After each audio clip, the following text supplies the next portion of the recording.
So that's going to bring us into our top five. Our top five, which is just one film different. Your top five compared to my top five. I think you're going to be very disappointed with my number 5 film. You might Hulk rage, but number 5 for me is going to be Captain America: Winter Soldier. It's because he's not a big Captain America fan like I am. Now, what I can't say about Winter Soldier is that this is the first film where I legitimately like Captain America. His acting's better, the direction is better. I enjoy the story. I enjoy the whole thing with him and Bucky. There's not really anything I can critique about this movie. There's something I don't like about this movie. I think it's an excellent movie. I just have other movies that I like more. I'll get Winter Soldier because I got a lot to say about Winter Soldier later. My number 5, can you guess?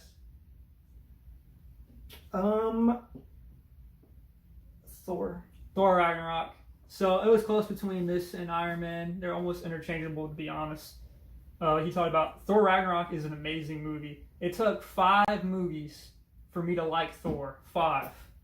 I didn't like him in Thor, Dark World, Avengers, Age of Ultron. He was like this really bland, like I don't care about this guy. My least favorite Avenger. Then Thor Ragnarok happened. And I was blown away because I wasn't expecting it to be that good. It was a sleeper hit. I didn't see it in theaters because that's how much I didn't like Thor. I was like, okay, yeah, I'm not going to go waste my money to go watch it in the theaters. I ended up watching it later in my home by myself on Blu-ray, and I realized how awesome the movie was. I mean, after you've had Iron Man 2, Iron Man 3, for me, the first Captain America, and then Thor, and then Thor the Dark World, and then just the way the Avengers films had been up to this point, you don't really have high hopes for Thor Ragnarok when you get to it. And then you get to Thor Ragnarok, and it's like, oh. Yeah, the humor, wow. The humor worked for, and it. I know I said I don't need humor all the time. This movie's filled with humor, but it works for, just like it works for Ant-Man, it works for Thor. It really does. And also, but it doesn't undercut the seriousness that is in the movie, especially his whole world gets destroyed. You have a great villain in Hela, who destroys his hammer right off the bat. Of course, you have Odin that dies early. She destroys his hammer off the bat and kills all his freaking friends. Loki's still a bitch. Yeah, I like the inclusion of Hulk in it. I like the little bit of Doctor Strange you see, where he's like fully Doctor Strange now. And I love the journey that Thor had in this movie. And of course, my favorite scene in the movie is when he's remembering what his dad said, and he was like, "Are you the god of hammers, or are you the god of thunder? What were you the god of again?" And of course, you have Immigrant Song come on, and he's on that freaking bridge, and then he just freaking dies and starts twirling the freaking lightning. Like, the visual of that scene when it has that wide shot of the bridge and you see him with the lightning and Immigrant Songs in the background, that is one of the best MCU shots, hands down. Action was awesome in that movie. I liked Valkyrie. She's a cool little addition. And I forgot the dude's name. The dude who makes them all fight. That dude's always a phenomenal actor. And I liked... Yeah, pretty much. There's nothing I can really nitpick about the movie, and of course, it sets up for Infinity War. It was a good film. I really don't have anything to add to that. I think we're just ready to talk about our top 4 films. Top 4. It's getting down to it. For me, my next one is going to be Iron Man. For the simple fact that it is, I write down in my notes, The Godfather, as everyone has dubbed it. For me, it is the absolute when it comes to an MCU film. It is this standard that up until you get to what I have as my top 3. The Russo brothers. What I have as my top 3, I don't feel any film has really held up to that standard. He'll make the argument for Winter Soldier, which I could make the same argument. Winter Soldier was my number 5. This is my number 4 pick. But the reason I have it as number 4 instead of number 5 is just for the sheer sentimental value of this movie. It's effing... He's Iron Man, dang it. I wrote that in my notes as well. I am Iron Man. But the most iconic, which we get another taste of that. I am Iron Man. Like that started it all.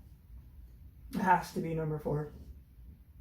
So my number 4, can you guess what Russo film is my number 4? As you can tell, Russo brothers are my favorite directors because they understand how to balance seriousness and humor, and I think they're the best at, their screenwriters are the best at writing.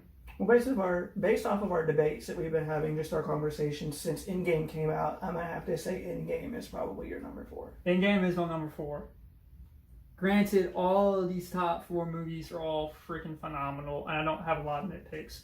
But Endgame, I have probably a little bit more nitpicks, and I also feel the first 3 movies for me are a lot more rewatchable than Endgame is. And that's because the type of movie Endgame is. Endgame was made to be this monumental epic, and that's what it is.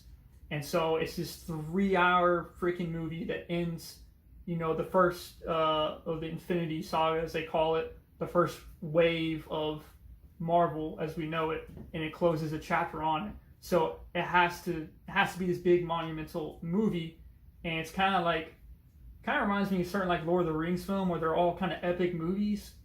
But I know a lot of people might want to go back so they can catch things, but for me, it's not a movie I'm going to go back and rewatch. But because seeing it one time was enough for it to get its awesomeness across to me, and I'm still feeling the effects of watching that movie even now. We are. So, definitely. So there's a lot of dialogue in the movie. It's definitely short on a lot of action because it's a huge story. Well, you had Infinity War, you didn't need that action. Yeah. So, I love the plot line. I love that they chose to do the 5-year time skip and that 5 years stuck. Yeah, because it does definitely changes what you feel the outcome should be in the end. If they didn't have that time skip, you might feel a different way when it comes to certain characters that may or may not survive in the end. But having that 5-year time period for them to just live their lives and to experience things that you might have wanted your character that you like to have, namely Tony Stark, you want him to have that family that he's been practically dreaming of, and for him to actually have that 5-year period where he actually gets that's pretty important in the end. Yeah, so like I said, the time skip, Iron Man has his family now, and you see people like Captain America and Black Widow and Hawkeye who are still living kind of in despair. Captain America is running these support groups for victims of Thanos' snap. Black Widow is trying to hold everything together. And then, of course, you have Hawkeye who lost his family. And it's really funny, like if you go back and watch Josh Whedon's Avengers and you see Hawkeye just, clowning around, shooting arrows, hitting everything, and then you get to Endgame where he's literally just murdering people like the Punisher. Yes, difference between Russo's and Josh Whedon. So I love that they brought Hawkeye and Black Widow to the forefront of this movie. I loved how they included Ant-Man and the Quantum Realm stuff into the movie. I love Robert Downey Jr.'s acting in the scene after they get him, and he's sitting there, he has like the IV thing going, and his acting towards Captain America when he's calling him a liar and a hypocrite, that's like one of the best acting scenes Robert Downey Jr.'s done in the whole MCU. I'll put it in my notes for the top 3 films that I have on here, that what sets the top 3 films for me apart from every single other film in the MCU, what these top 3 films for me have in common is going to be Robert Downey Jr. and Chris Evans and what they bring to these films.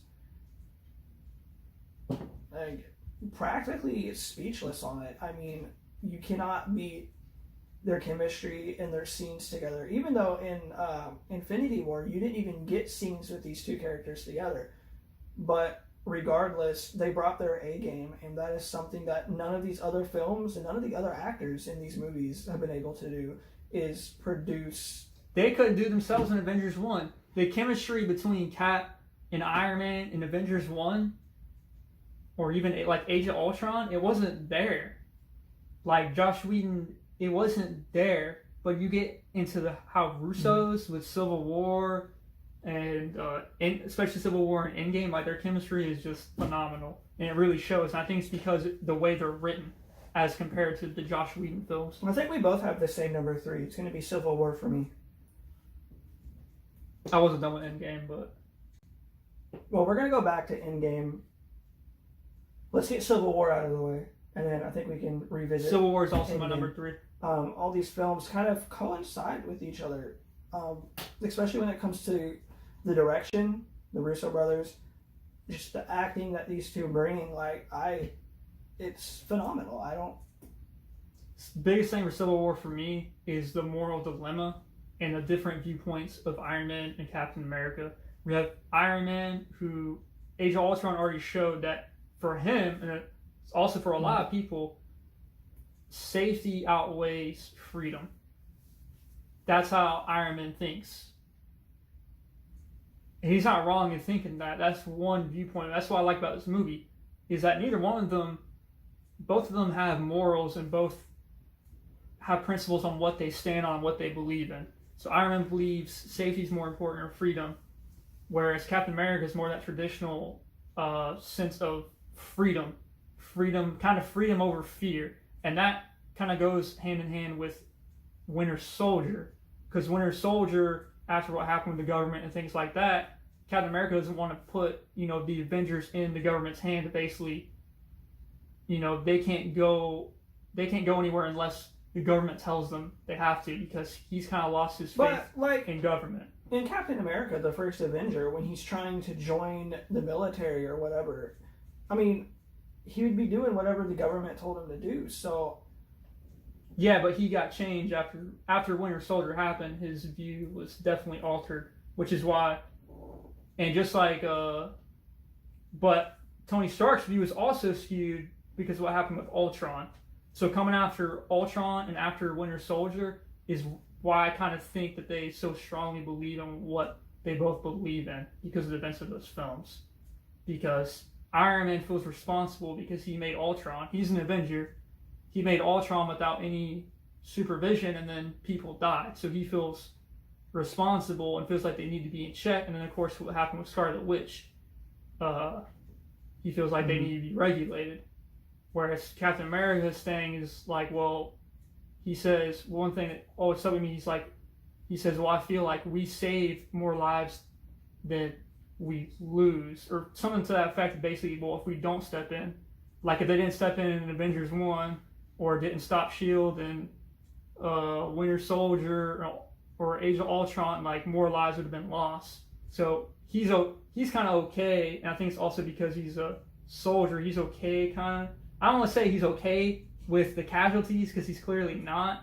But I think Iron Man's whole perspective is, because he wasn't regulated, he caused Ultron and all of the lives that were lost because of Ultron. Yeah, they had to step in and fix something he and that caused. woman also played on his emotions. But I think what the film does really great is that I could easily be Team Iron Man or Team Captain America. Like, I constantly go back and forth, personally, between each side, because I see both perspectives. I see both sides. And you want both sides to be right, but obviously you can't have both sides be right. Yeah. And for me, one of the greatest scenes in the MCU is going to be Iron Man against Winter Soldier and Captain America. I mean, I can do without their whole airport battle scene. That it's a great scene. It doesn't do as much for me, though, as when Iron Man learns the truth on Bucky killing his parents, and then just the way Robert Downey Jr. does just that whole scene. It's just, you feel, I felt the emotion right there with him. Yeah, you felt the desperation as they're fighting. So where Captain America, I would say, was almost at a point where he almost killed Iron Man and stopped. And Iron Man himself thought he brought Steve Rogers to a point where Steve Rogers was actually going to kill him. Because if you go back, he looked frightened, like he's shaking, like he's about to kill me. So I love the way that they were able to portray and act that, and you get the sense of tension between the two is definitely there. And then even after, when Iron Man says, you don't deserve that shield, and of course Cap throws it down, like that whole scene is phenomenal. But I like the fact that Cap stopped him from killing Bucky, because I understand. Well, I don't, because I never lost parents.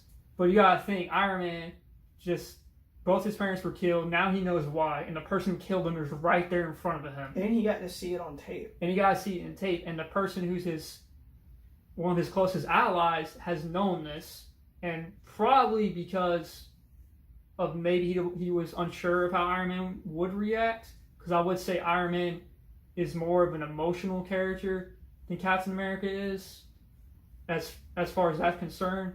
I don't know his reasons, but imagine you just find out your freaking parents were murdered, you see it on tape, and the dude who killed him standing right there, and your buddy Captain America is trying to protect this guy.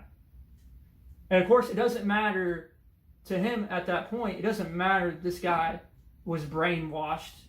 He's a victim. That doesn't matter, because you just watch your parents killed. So I understand why Iron Man did that. At the same time, I'm glad that Captain America stopped him, because I think a future Iron Man would be happy that he didn't murder this guy who was also a victim.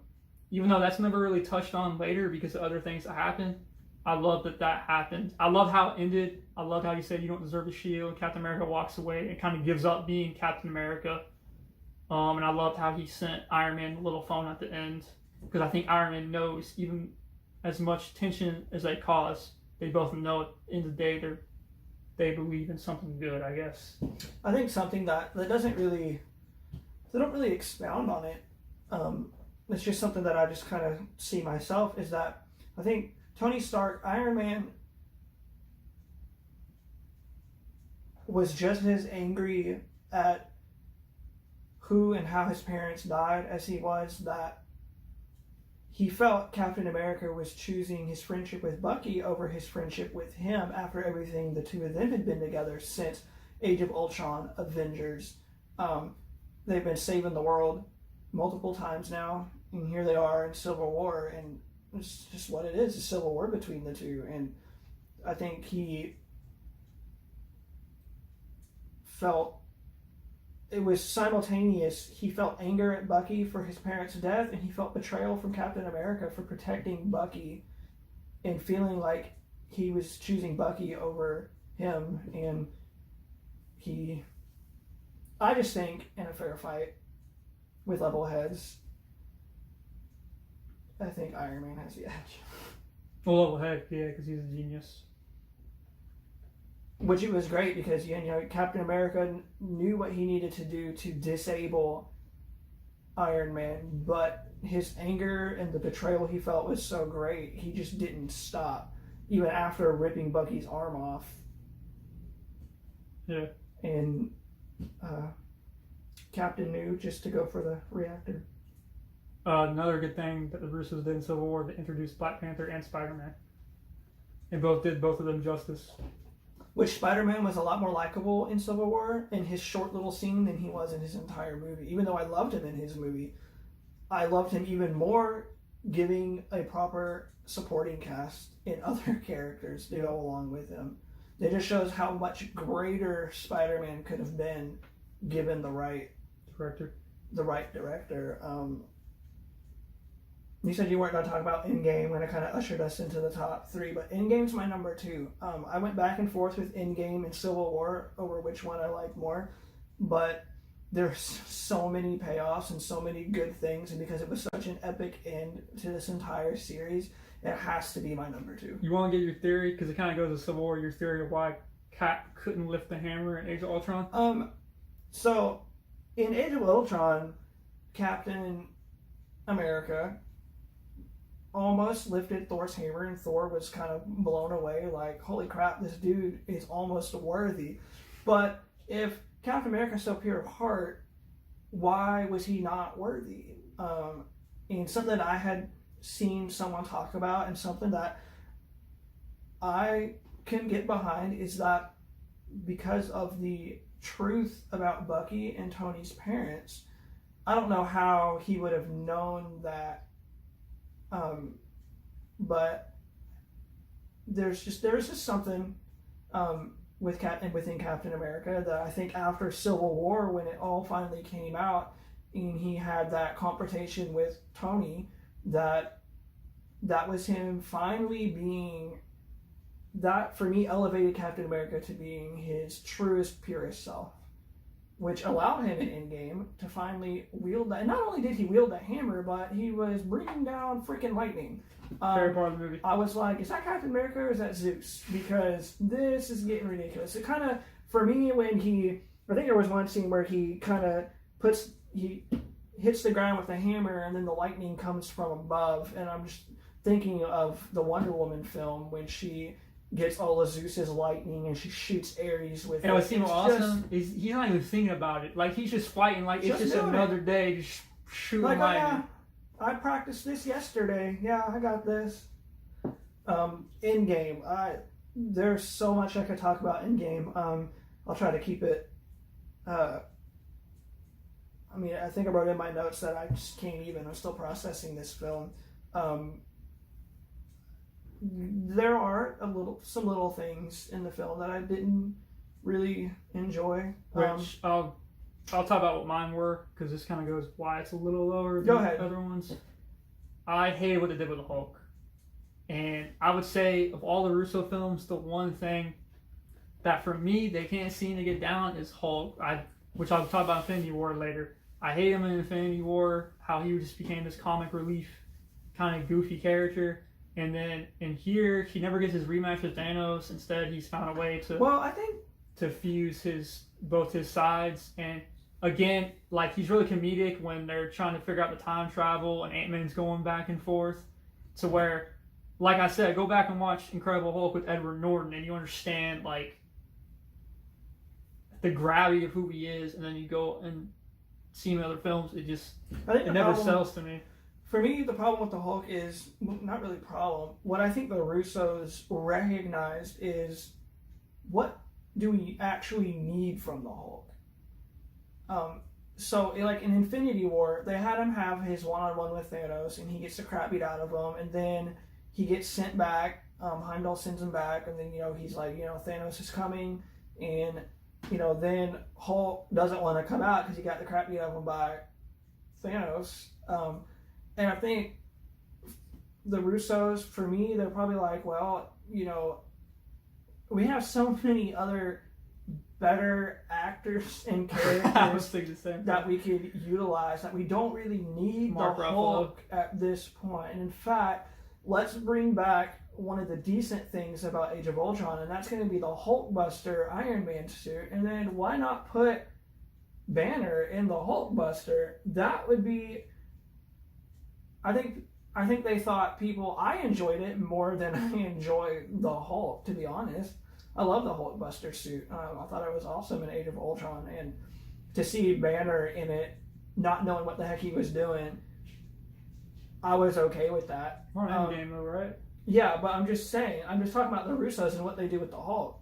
You were talking about, you don't think they did Hulk right. I was just thinking they figured, we're going to use him for what we need and nothing more, because it's a 3-hour movie and they had a lot of stuff to cover, and I'm glad they didn't spend 45 minutes trying to cover what's become of the Hulk and why is the Hulk having performance issues, and like, bam, 5 years into the future, let's finally show Hulk, and here he is being Dr. Hulk or Professor Hulk or whoever the heck he was called.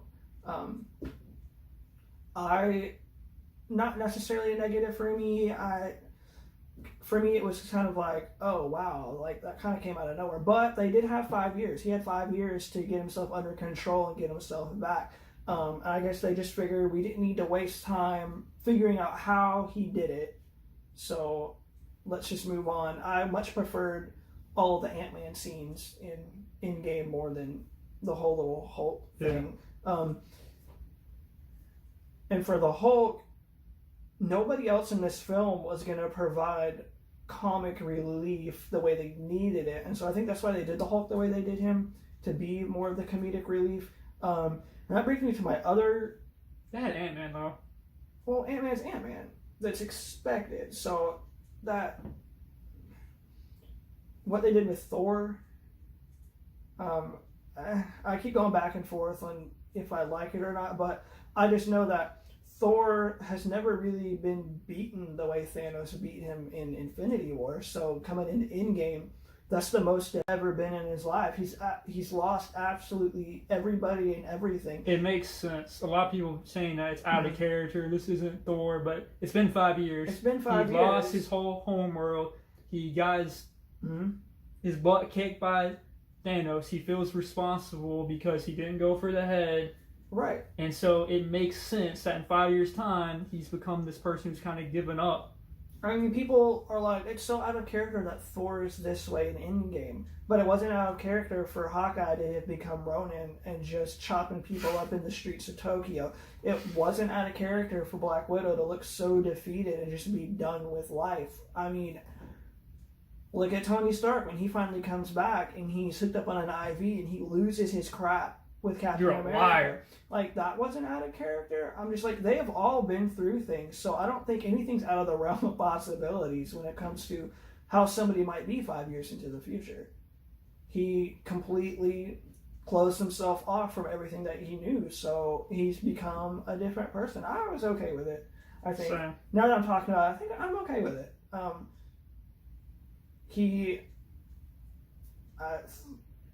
Thor had such a huge role in Infinity War, and he had such shining moments in Infinity War, which we'll talk about later, that I didn't need him to have that in this film. I was okay seeing how damaged he had become. And it gave time for other characters to kind of take a spotlight as well. And another thing that I was just thinking about is that at the end, he leaves with the Guardians of the Galaxy. I mean, he jokes, he's like, we're the Asgardians of the Galaxy. And it completely makes sense that the way his character was in the entire Endgame film, he felt very Guardian of the Galaxy. Like, he felt like he fit in that world, in that realm.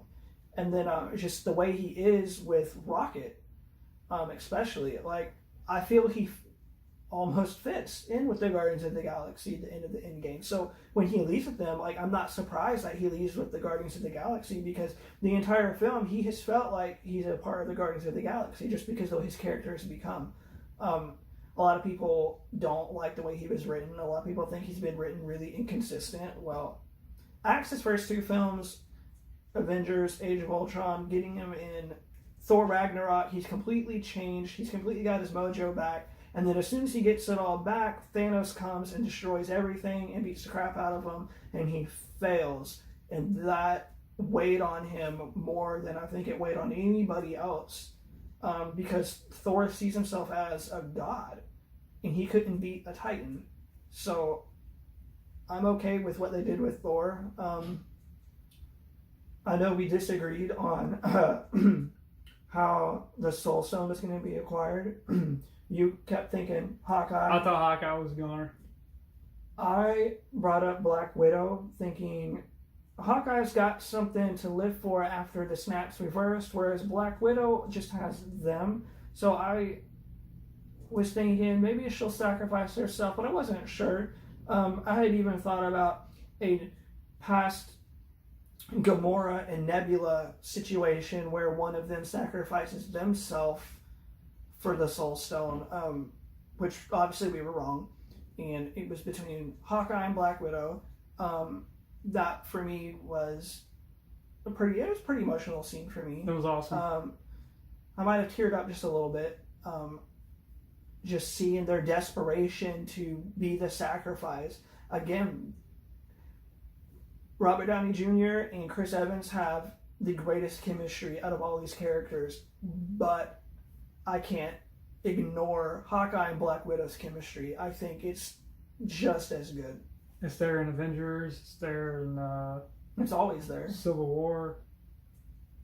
And Endgame. And then in Endgame, it kind of all comes to a head. And Captain America is my favorite Endgame because he finally gets that hammer, and also my favorite shot of the whole MCU universe or timeline, whatever, is when Cap has the hammer and has everyone and their brother and mother come up behind him through Doctor Strange portals, and he has his whole posse after he just faced down Thanos and Thanos' whole army, and then he finally says Avengers Assemble. Best shot of the MCU in my opinion. My runner-up for best in the movie is obviously Iron Man. If not Iron Man, people is their favorite in the movie because Iron Man was the only one who really, well, I won't say the only one, but in that 5-year time frame, he had a family, a daughter, and he didn't have to go back and change anything. He was the only one other than Hulk that moved on. Yeah, he didn't have to go back and change anything. He could just refuse to help and just continue living his life. That would be it. But because he decided to help, he's the one that gave the ultimate sacrifice. And the thing is that he knew he was going to die when Doctor Strange told him, if I told you, it might not happen. And then when if I told you, you won't do it. You won't do it. And when Doctor Strange says, this is our last chance, Iron Man, I think he's smart enough to put 2 and 2 together that Doctor Strange saw him dying. And that's why I think he kind of hesitated for a minute after he puts the gauntlet on. That's why he had to save him all the years before. Yep. Because that wasn't the right time for him to die.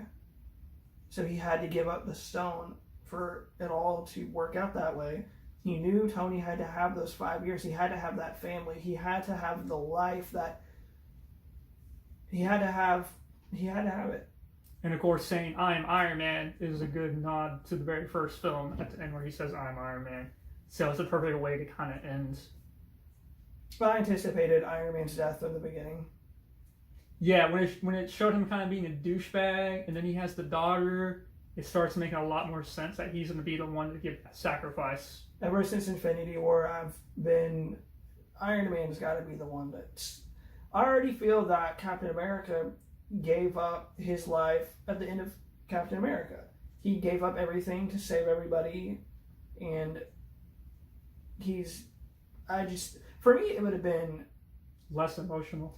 It just wouldn't have been as good. Like, I feel like Captain America would have been the expected choice. That Captain America would be the one. The only time I ever teared up in MCU ever takes a lot from me in the movie. First time, the only time ever is when it shows the little thing floating in the water. It says proof Tony Stark had a heart. That's when my tears started coming down my face.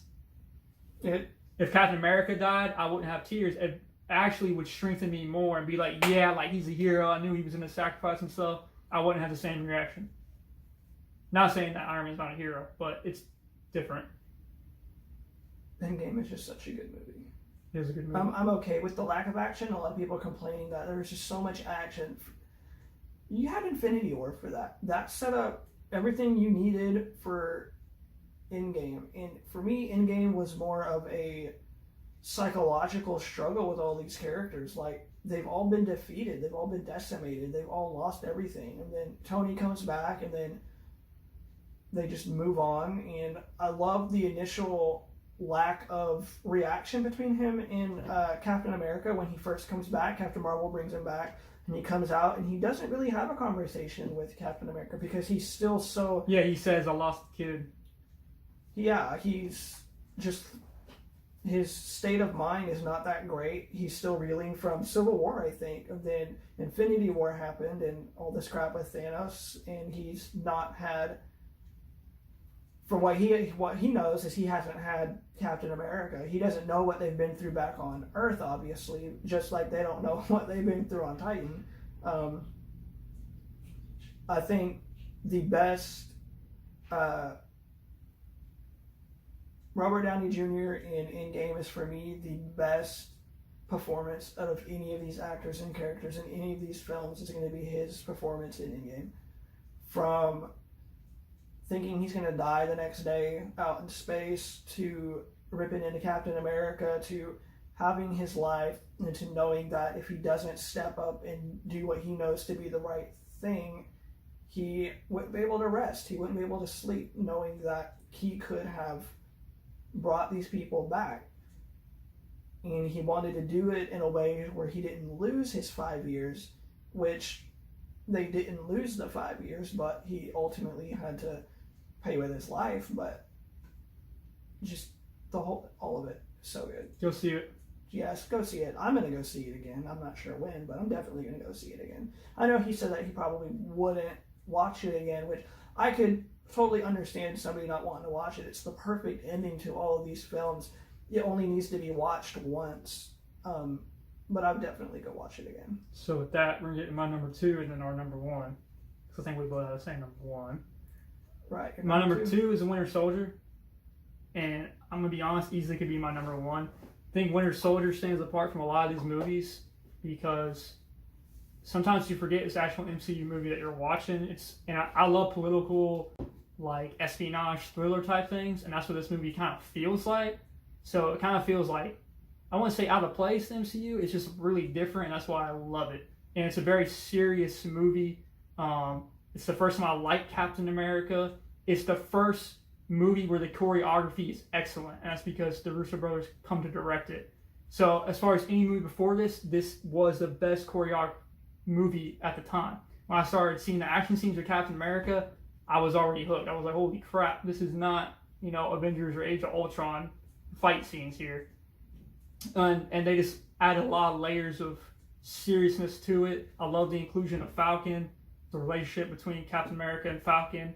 I love that Black Widow was the main character in the movie. I loved her chemistry with Chris Evans.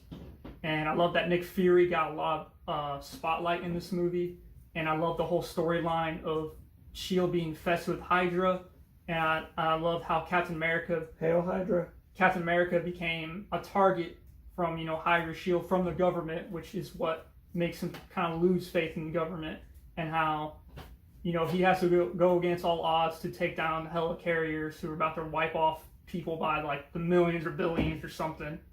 And there's not like a lot of superpower stuff in the movie. It just feels like a really just like high action thriller, political espionage action film, which is why I loved it. And the fight scene between Captain America and Winter Soldier is my favorite fight scene in all of MCU. When they're on the bridge. And with Black Widow and all of them, it's my favorite fight scene in MCU. So definitely not mine, but it's all right. Go watch it right now and tell me. And then go watch Infinity War and tell me which is better. Winter Soldier fight scene is better than the Infinity War fight scene. I disagree. Which is why my number one is Infinity War. My number one is Infinity War, but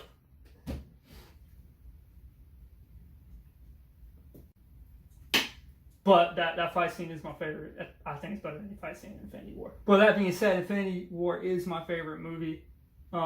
It's just very high paced, high action, and it's the moment everyone's been waiting for. Everyone's been waiting for Thanos since Avengers 1. When Josh Whedon had that really horrible looking CGI Thanos that looked like trash. So the moment everyone's been waiting for, Thanos gets here, and right off the go, he freaking snaps Loki's neck. I was okay with that. Thor's like in bondage, and he's awesome. Thanos beats the crap out of the Hulk. So already, like the first 20 minutes of the movie, you're like, holy crap, this is nuts. And it paints a very like dark, serious picture that the Russos are really good at doing, where this is a high stakes movie, and it's the first real movie I feel like. Well, I guess Civil War kind of did it, but movie that has consequences. Like not everyone just goes home at the end of the day. Is why I like this movie. Exactly. It's the villain wins in the end. And that's something that none of these characters have had to experience in any of these films up until Infinity War, is that they've lost in the end. And it obviously has its consequences and repercussions, which sets up for Endgame. And that's why I think Endgame was such an excellent movie, is because you don't have the movie starting out where they're all just living lives and being happy, and then something terrible happens, and now they have an enemy to face. The whole thing opens up, and like they've been dealing with the effects of Infinity War, and they're already in desperation. Like, what are we gonna do? Like, is there anything we can do? And Infinity War is just excellent. Everything about it. Gold. My favorite Iron Man line ever. Earth is closed today. Favorite Iron Man line. The acting is phenomenal in these films. The only nitpick I have on Infinity War is that you didn't have any scene with Captain America and Iron Man together. But that made Endgame even better, because you finally get that. Which did make Endgame excellent. When you finally do get them back together, and he gives them the shield. Yeah. Infinity War. What can you say about Infinity War? Doctor Strange and Thor are my favorite characters in Infinity War. Thor, the best superhero entrance ever in the MCU, is Thor coming down and says, bring me Thanos' head, and starts freaking running. I think what made that scene so great when he summons the Bifrost and he appears in Wakanda is that 2 seconds before that scene, he's laying on the ground and Groot provides the handle for Stormbreaker, and I didn't expect Thor to show up so soon, and then bam, you have Thor show up. And they haven't seen Thor since Ultron either. And yeah, Thor hasn't been And now he's here with the haircut, he's got this freaking axe, and he has the, what? Does he have his new eye now? Yeah, he has the new eye. Rocket had already given him. Well, he still looks awesome, and, he's business. Bring me Thanos. It's one of the top moments for me in Infinity War. Of all MCU. Another top moment for me in Infinity War, which is not necessarily a good scene, is when he sacrifices Gamora. I think it's just a very powerful scene to see that he legitimately does love Gamora and he does care about her, and just the way they shot that scene. Ain't no time for quips in this movie. Right. The way they shot that scene, the music choice, just everything about that scene was really good. It was the same in Endgame when you had Hawkeye and Black Widow pretty much mirroring that scene. It was really good.